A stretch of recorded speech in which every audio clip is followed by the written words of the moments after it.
여러분 안녕하십니까? 세상에 나쁜 팔자는 없다의 사주 멘토 심평 선생입니다. 오늘은 제가 우리 뱀띠 여러분들의 내년 26년 병오년 운세에 대해서 간략하게 포인트를 설명드리겠습니다. 뱀띠 여러분들은 참고하셔서 도움이 되시길 바라겠습니다. 현재 그 명리학 온라인 줌 수업 2기 수강생을 모집 중에 있으니까요. 명리학을 배우고 싶으셨던 분들은 아래 요 카톡으로 연락 주시면은 친절하게 상담 드리겠습니다. 자, 우선 그 뱀띠 중에 1965년생 을사생이 있습니다. 을사생. 자, 우선 뱀띠가 굉장히 중요한 내년 포인트는 뭐냐면은 이 사라고 하는 글자, 원래 뱀이라고 하는 글자 안에는 이 병이라는 글자가 내재되어 있는데, 그것이 내년에 이런 식으로 올라오면서 현실화되거나 아니면 본격적으로 뱀띠 여러분들이 자신의 기운을 활용할 수 있다는 강점이 있습니다. 물론 활용을 한다고 해서 모두 좋은 것은 아니지만, 원래 본인 팔자에 있는 잠재력을 내년에 드러내서 활용할 수 있다고 하는 것은 무엇을 하든지 간에 능력을 발휘할 수 있는 강점이 되는 것을 의미하니까 잘 참고하시길 바라겠습니다. 자, 우선 그 1965년생 을사생이 있습니다. 자, 을사생 같은 경우는 그 사주가 어떻게 되어 있냐면은 이 을이라는 글자가 살을 보게 되면은 이것은 곧 목생화로서 이것은 곧 상관이라고 보시면 됩니다. 상관 영역인데, 자, 상관이라고 하는 것은 자기를 드러내고 외부와 소통하고 또한 노출하면서 홍보할 수 있고 이런 역량을 얘기하기도 하고, 특히 을사생이 만약에 예술 분야라던가 남들에게 가르치는 분야에 가담해서 근무하고 있다면은 좋은 구조가 됩니다. 자, 그런데 내년 병오년이 되면은 이 사중에 있던 글자가 이런 식으로 드러나게 되니까 실제로 외부와 소통할 일이 많아지고, 만약에 말로 먹고 사는 사람 같은 경우에는 할 말이 많아지게 되는 것이고요. 또한 이 병이 데리고 온 이 오라고 하는 글자 자체가 서로가 화로 이렇게 연결이 되어 있기 때문에 상당히 강하게 쓸 수 있다는 장점이 있습니다.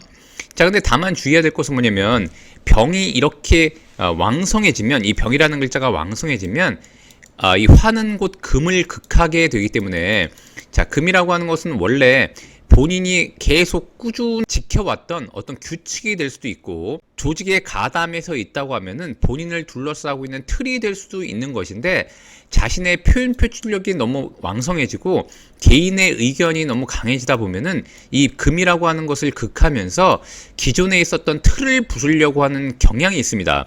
그래서 상관이라고 하는 것은 관을 극한다고 해서 너무 강하게 사용하다 보면은 우리가 보통 상관견관이라고 해가지고 실제 조직에서 상당히 안 좋은 영향을 끼칠 수가 있게 되는 것입니다. 자, 그래서 내년 같은 경우에는 우리 을사생이 개인 활동을 통해서 뭔가 진행하는 것은 나쁘지 않지만, 이러한 성향을 조직 내에서 너무 드러낸다거나 기존에 본인의 틀을 부수고 밖으로 뻗어나가려고 하는 기운은 좋지만, 규칙이라던가 자기가 속한 어떤 그룹 내에서의 그런 룰을 어기는 것은 썩 좋지 않습니다. 자, 그렇게 하다 보면 의외로 구설이 많이 생긴다거나 다른 사람들과의 갈등을 야기할 수 있으니까 이런 부분은 좀 더 주의하셔서 진행하시면 좋습니다. 자, 을사생은 다시 한번 말씀드리지만 내년에 본인의 원래 잠재력에 있던 능력을 발휘하기가 좋은데, 특히나 본인을 드러내서 뭔가 추진하기에는 상당히 좋은 연도라고 보시면 됩니다. 자, 두 번째로 1977년생 정사생이 있습니다.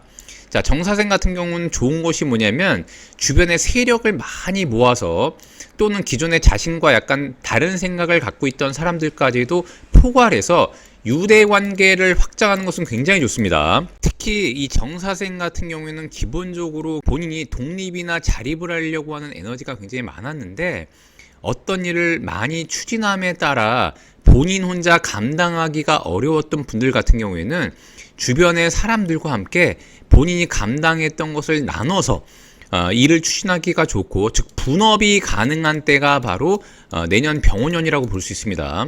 자, 그런데 주의해야 될 것은 뭐냐면, 이런 식으로 병오가 굉장히 왕성해지면 이것은 곧 겁재가 왕성해지는 것을 의미하기 때문에, 자, 겁재라고 하는 것은 뭐냐면은 원래 본인 팔자에 있던 재물을 겁탈하는 게 바로 겁재가 되는 것이죠. 자, 그래서 정사생이 주변에 있는 사람들과 뭔가 협력 관계를 만들려고 할 때는 반드시 서로 간의 룰을 잘 정할 필요가 있고요.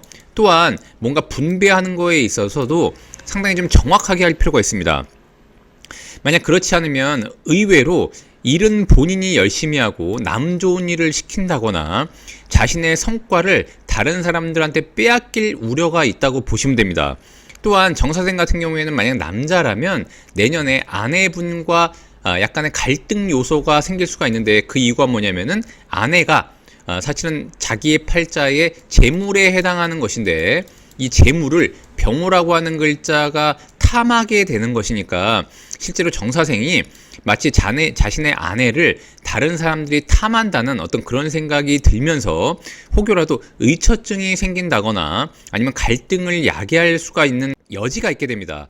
자, 그렇기 때문에 정사생이 내년 같은 경우에는 더욱더 본인의 아내를 믿고 서로 간의 신뢰를 쌓는 것이 중요하고, 작은 일에 화를 낸다거나, 원래 정사생은 그릇이 작은 사람이 아니기 때문에 좀 더 포용하고 넓은 마음으로 이해하는 해로 만들면은 의외에 또 좋은 성과가 있다고 보시면 됩니다. 자, 세 번째로 1989년 기사생이 있습니다.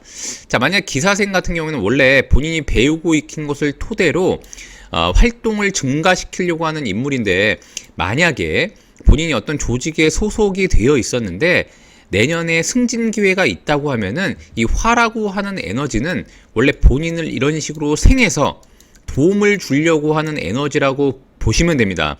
자, 그러니까 다른 사람들보다 좀 더 경쟁력을 갖추고 있었다면은 내년에 본인이 경쟁자들을 이겨내고 더욱더 가치를 인정받을 수 있는 해가 되고, 더군다나 윗사람으로부터 인정받는 해가 되기 때문에 승진에 유리하게 되는 것입니다. 또한 1989년생이 과거에서부터 어떤 공부를 해와서 자격증에 도전을 하려고 했다거나, 실제로 이 사람은 공부라고 하는 것을 바닥에 깔고 있기 때문에 무언가 새로운 것에 대한 호기심이 많게 되는데, 내년에 이 자격증을 딴다거나 새로운 공부를 해서 어느 정도 수준에 이르기가 상당히 유리한 연도라고 보시면 됩니다. 그래서 기사생은 기존에 하다가도 조금 어려운 부분이 있다고 하더라도 내년에는 반드시 이행해서 결코 포기하지 말고 진행한다면 승진, 그 다음에 학위, 자격증을 따는 것에 도움이 많이 되고, 기존에 본인이 무언가 일을 할 때 남들한테 권한을 얻지 못했다고 하면은 내년에 권한을 얻기에도 상당히 좋은 연도라고 보시면 됩니다. 자, 네 번째로 2001년 41년생 신사생이 있습니다. 자, 신사생, 2001년 신사생한테는 좋은 것은 뭐냐면 내년에 이 병호라고 하는 글자가 왕성한 화이니까 이것은 곧 관에 해당이 됩니다. 만약 신사생이 취업 준비생이었거나 아니면 원래 일을 하다가 다른 조직을 알아보거나 다른 회사를 알아봤다면 내년에 취업을 하거나 이동 변동하기에 상당히 유리한 연도로 보시면 됩니다.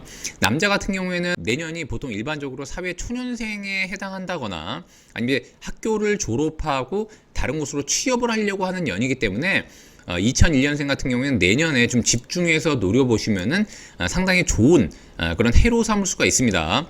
자, 다만 우리 41년생 어르신 같은 경우에는 이 신사라고 하는 글자가, 이 신은 원래 금에 해당이 되는 것인데 이것은 곧 폐호흡기를 의미합니다. 자, 폐호흡기를 의미하는데 아래 뜨거운 불이 있어서 원래 이렇게 극을 받아서 호흡기가 좀 약했다고도 볼 수 있는데, 내년에 병원년이 오게 되면 강력한 화기운이 신을 이런 식으로 합해서 이 신이라는 글자를 수로서 변질시킬 수가 있기 때문에 41년생 같은 경우에는 혹여라도 독감이라던가 코로나와 같은 호흡기 질환 또는 혹시라도 폐렴 같은 것에 걸리게 되면은 상당히 위독한 그런 상황이 될 수도 있기 때문에 41년생 어르신을 부모님으로 두신 자녀분들 같은 경우에는 특히 내년에는 호흡기 질환에 더 신경 써서 잘 넘어갈 수 있도록 그렇게 보좌하시기를 바라겠습니다. 자, 마지막으로 1953년생 계사생이 있습니다. 자, 계사생 같은 경우는 상당히 좋은 것은 뭐냐면 원래 이 계사 같은 경우에는 사라고 하는 글자가 재물이면서, 이건 재물이 되면서 우리가 보통 귀인이라고 하는 글자가 됩니다.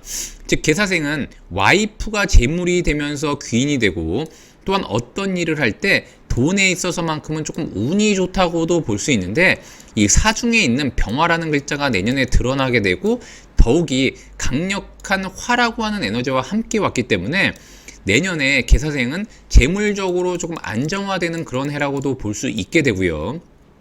만약에 1953년생 분 남성분들 같은 경우에 현재 만약에 뭐 전처와 이혼을 했다거나 아니면 이제 아직도 홀로 계신 분들 같은 경우에는 내년에 새로운 인연을 만나기도 좋은 해라고 보시면 됩니다. 자, 다만 주의할 것은 뭐냐면 이 개라고 하는 글자가 원래 이렇게 병호와 살을 이렇게 연이어 만나게 되면 화가 왕성해지니까 본인이 말라버릴 수가 있게 됩니다. 그래서 너무 과도하게 돈을 벌려고 한다거나 욕심을 부린다거나 한 번 벌고 나서 또 투자를 해서 더 욕심을 부린다고 하면은 의외로 돈에 의해서 머리가 아프거나 골치가 아픈 일이 발생할 수 있기 때문에 이런 면을 유의하셔가지고 1953년생 자, 남녀 통틀어 재물을 벌기에는 좋지만 욕심을 부리지 말라고 하는 것은 공통점이라고 볼 수 있습니다. 자, 오늘 이렇게 뱀띠의 2026년 병원년 운세에 대해서 간략히 설명드려 봤는데요. 여러분께 도움이 되셨길 바라고요. 여러분이 구독해 주시면 희망은 제가 드리겠습니다. 이상 세상에 나쁜 팔자는 없다의 사주 멘토 심평 선생이었습니다. 감사합니다.